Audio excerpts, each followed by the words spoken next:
농업용 들어오는 고령화도 해소하고 인구 감소 문제를 모두 해소할 수 있는 핵심 사업인 것 같습니다. 또 농촌의 효자다 평가를 받고 있는데 사실은 중국 드론이 거의 다 차지를 하고 있어요. 사업에 투입한 예산이 총 한 140억 정도 되는데 이 중 112억 원이 중국산 드론에 돌아갔어요. 앞으로 국산 드론이 활성화될 수 있도록 제가 지켜보도록 그렇게 하겠습니다.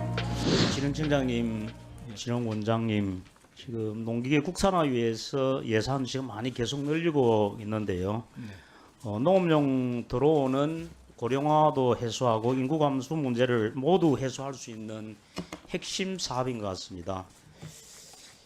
이 하늘의 일꾼 또 농촌의 효자다 이렇게 드론이 평가를 받고 있는데 사실은 중국 드론이 거의 다 차지를 하고 있어요. 네. 사실 알고 계시죠? 예, 알고 있습니다. 우리 PPT 자료에 보면은 최근 5년 동안 농촌 드론에 대한 정부 융자 지원 금액이 2017년도에 63% 정도 되던 것이 2020년도에 거의 91%까지 폭증을 했고요. 건수로도 2018년도 61대였던 게 2022년도 199대, 중국산이 4년 사이에 거의 3배 정도 늘었습니다. 또 최근 5년간 정부가 농촌 드론 사업에 투입한 예산이 총 한 140억 정도 되는데 이 중 112억 원이 중국산 드론에 돌아갔어요. 그래프 보시면 최근에 다행히 2023년도에는 조금 줄어들고 있지만 그래도 이 문제가 저는 굉장히 심각하다고 그렇게 봅니다. 청장님이나 우리 농기원장님 이거 잘못된 거 맞죠, 그죠? 예, 가급적이면 저희들도 국산 농업 드론이 많이 활용되기를 희망하고 있습니다. 희망을 해서 되는 게 아니라 더 분발하시고 노력을 하셔야 돼요. 앞으로 계속 잘 국산 드론이 활성화될 수 있도록 제가 지켜보도록 그렇게 하겠습니다. 청장님, 예.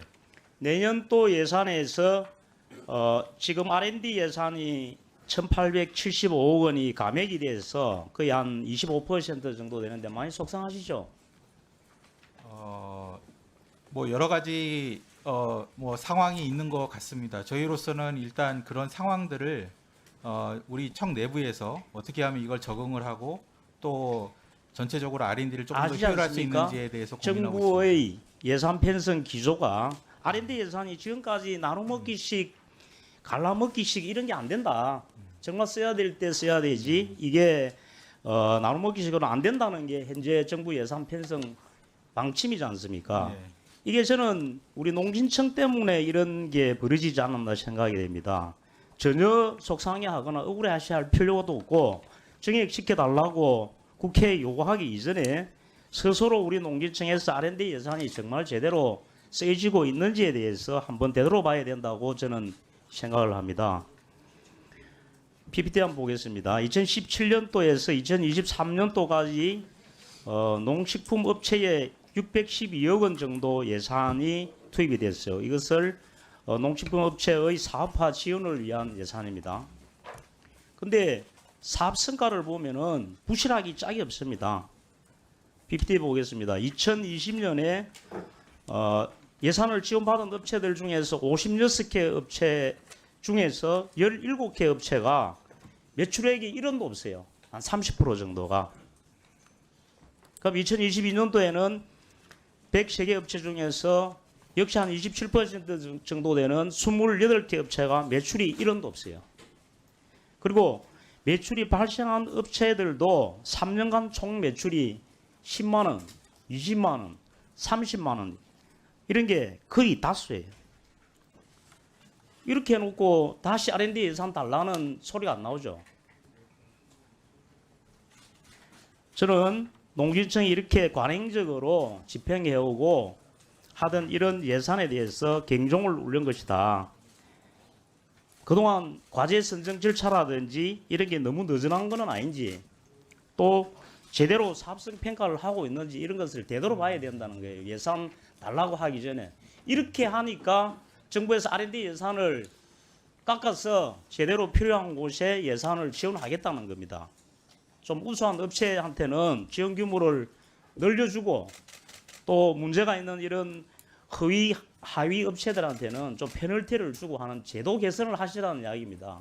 어떻게 생각하세요? 예, 그런 제도 개선의 필요성에 대해서는 저희도 공감합니다.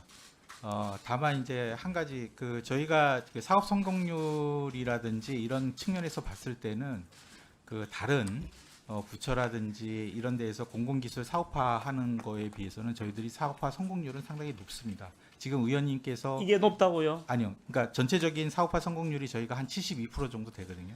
사업을 이제- 했는데 실적이 전혀 없다는 거예요. 그러니까- 그거는 나중에 다시 예. 할 시간이 없으니까 네. 이야기하고 예, 자료를 제출해 주시고 네. 그 국화 중에서 우리 농진청에서 개발한 백강 국화 있죠. 예, 있습니다. 이게 지금 대표적인 농진청의 성공 사례로 이렇게 이야기를 하고 있는데 네, 제가 볼 때는 실패 사례 같아요. 실패 사례. 알고 계시죠? 이 문제점이 뭔지? 예, 로열티 받으면서 베트남에 수출했는데 역수입이 되고 있다는 거지 않습니까? 이 문제점을 화훼 농가들이 수출 계약서 쓸 당시에 지적을 했습니다.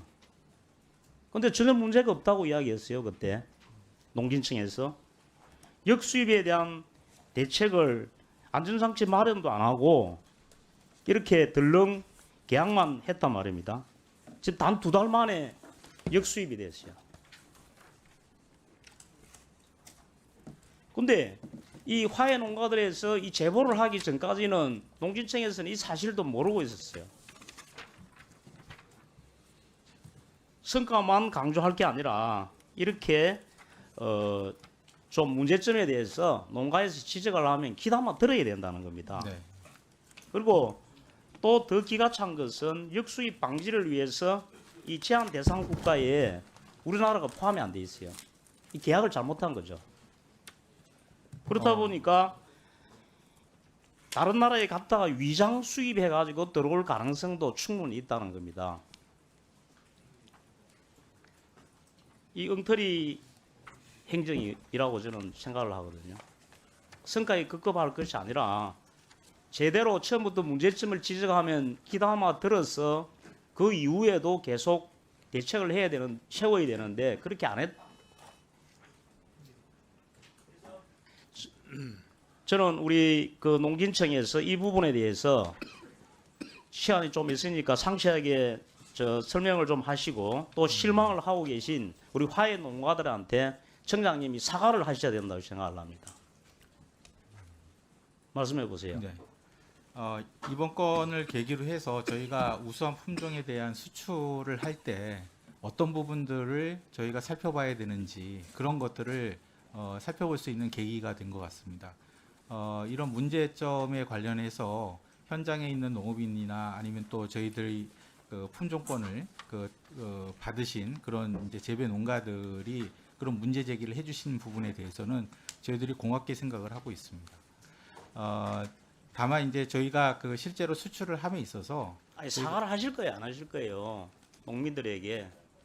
저희들은 제가 볼 때는 이게 이제 사과 사안이라기보다는 저희들은 잘못된 행정에 대해서는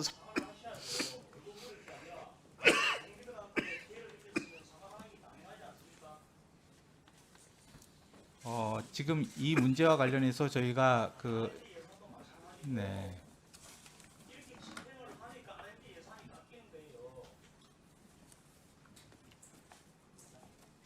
예, 김준진 AT 사장님께 질문 드리겠습니다.